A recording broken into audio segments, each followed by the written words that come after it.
ما تحسيش خالص ولا تفرقيه خالص انه من غير لحمة يعني.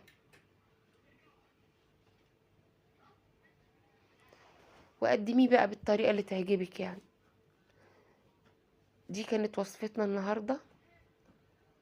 ولو عجبكم الفيديو بتاعي النهاردة اتمنى لايك وشير. شايفين اللون وشايفين الشكل، كان طعمه حلو جدا. اتمنى تجربوه ويعجبكم ان شاء الله. ولو عجبتكم وصفتي لايك وشير. السلام عليكم ورحمة الله وبركاته.